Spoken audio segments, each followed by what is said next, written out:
CM Chandrababu TDP కేంద్ర కార్యాలయానికి వచ్చారు. చంద్రబాబును రాజ్యసభ ఆశావాహులు కలిశారు. వల్ల రామయ్య, కంభంపాటి రామ్మోహన్ రావు, రెడ్డెబ్బకారి శ్రీనివాసరెడ్డి ముఖ్యమంత్రిని కలిసి రాజ్యసభ అవకాశం కల్పించాలని సీఎంను కోరారు. ఇదిలా ఉండగా అందుబాటులో ఉన్న నేతలతో సీఎం చంద్రబాబు సమావేశమయ్యారు. తాజా రాజకీయ పరిణామాలపై చర్చించారు.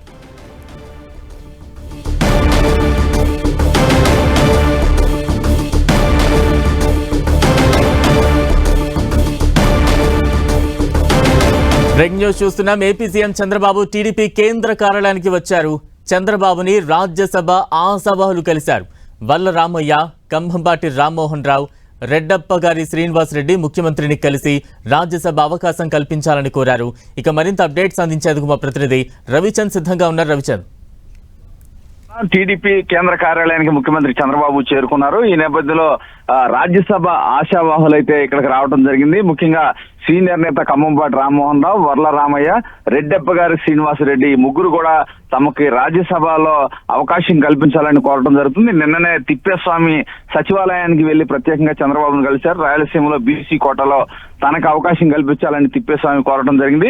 వీరిలో చూసుకుంటే కనుక 2019లో త్రుటిలో తనకు అవకాశం కోల్పోయింది కాబట్టి ఎస్సీ కోటాలో మాదిగ సామాజిక వర్గం నుంచి తనకు అవకాశం ఇవ్వాలని వరలరామయ్య కొంత క్లెయిమ్ చేస్తున్న పరిస్థితి. కంభంపాటి రామ్మోహన్ రావు గతంలో ఒకసారి రాజ్యసభలో ప్రాతినిధ్యం వహించారు. టీడీపీలో చాలా మంది నేతలు రాజ్యసభలో టికెట్ ఇచ్చిన వారంతా కూడా తర్వాత పార్టీలో లేని పరిస్థితి. ఈ నేపథ్యంలో తాను ఒక్కరినే మొదటి నుంచి పార్టీలో ఉంటున్నాను, పార్టీ స్థాపించినప్పటి నుంచి కూడా పార్టీలో కింది స్థాయి కార్యకర్తగా నుంచి స్థాయికి ఎదిగాను, తనకు ఇంకొకసారి అవకాశం కల్పించాలి.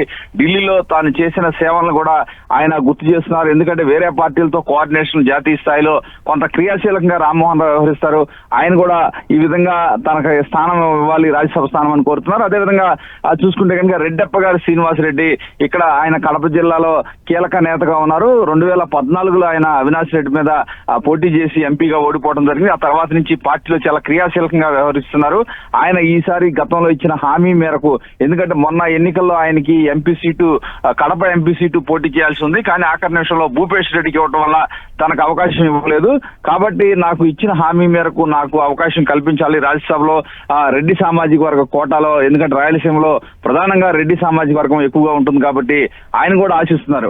ఈ నేపథ్యంలో ఇక ఏదైతే నామినేషన్ పర్వం కూడా త్వరలో దగ్గరికి రాబోతుంది. ఎందుకంటే 8వ తారీఖు వరకు కూడా, జూన్ 8 వరకు నామినేషన్ ఆఖరి తేదీ. అప్పటి వరకు కూడా ఈ విధంగా రాజ్యసభలో ఎవరైతే ఆశావాహులు ఉన్నారో వారంతా కూడా ముఖ్యమంత్రి చంద్రబాబును కలిసి తమకున్న అవకాశాలని విన్నవించుకునే పరిస్థితి కనిపిస్తుంది. అదేవిధంగా నారా లోకేష్ కూడా కొందరు నేతలు కలుస్తున్నారు. రాజ్యసభ స్థానాన్ని ఆశిస్తున్న వారి సంఖ్య కూడా ఎక్కువగానే కనిపిస్తోంది. అయితే ఎంపిక విషయానికి వస్తే చంద్రబాబు మార్క్ ఏ రకంగా ఉండబోతోంది? ఎంపిక విషయంలో ఎటువంటి ఈక్వేషన్స్ ఇక్కడ వర్కౌట్ చేసే ఛాన్సెస్ ఉంటాయి? అంటే ప్రధానంగా చంద్రబాబు ఎప్పుడు ఏ పదవులు ఇచ్చినప్పుడు కూడా కులాల సమతూకాన్ని అయితే పాటిస్తూ ఉంటారు, బలహీన వర్గాలకి ప్రాధాన్యత ఇస్తూ ఉంటారు. అదే సమయంలో పార్టీకి కష్టపడిన వాళ్ళు చేసిన సర్వీసెస్ ని కూడా ఆయన పరిగణలో తీసుకుంటారు. ఈ నేపథ్యంలో అన్ని ఈక్వేషన్స్ కూడా చూస్తూ ఉన్నారు. కమ్మ సామాజిక వర్గం నుంచి అత్యధిక పోటీ కనిపిస్తుంది. ఎందుకంటే సుదీర్ఘకాలం ఆ సామాజిక వర్గ నేతలు కొంత పార్టీలో క్రియాశీలకంగా వ్యవహరించడం, పార్టీ కష్టకాలంలో ఉన్నప్పుడు కూడా వారు అనేక ఇబ్బందులు పడి పార్టీ వెన్నంటే ఉన్న నేపథ్యంలో వారిని కూడా ప్రధానంగా చూడాల్సిన బాధ్యత చంద్రబాబు మీద ఉంది. ఈ నేపథ్యంలో ఎవరు హర్ట్ కాకుండా అన్ని వర్గాలని సమాన దృష్టితో చూడాలనే భావనలో ఆయన ఉన్నారు. ఎందుకంటే రాయలసీమ నుంచి కూడా అవకాశం ఇవ్వాల్సిన పరిస్థితి ఉంది. అదేవిధంగా సీనియారిటీ కావచ్చు, సమర్థత, ఇవన్నీ కూడా సమపాళ్లలో చూడాల్సిన చూస్తున్నారు చంద్రబాబు. డెఫినెట్ గా అందరికీ ఆమోదయోగ్యమైన, అందరికీ ఎటువంటి విమర్శలు రాని ఎంపిక అయితే ఆయన ఉంటుందని మనం చెప్పుకోవచ్చు. ఏదైనా నేతలంతా కూడా తమ పార్టీకి చేసిన సేవలను అయితే చంద్రబాబు గుర్తు చేస్తున్నారు. ఆయన మాత్రం ఆయన మనసులో అయితే కొన్ని ఫిక్స్ అయితే చేసుకున్నారు.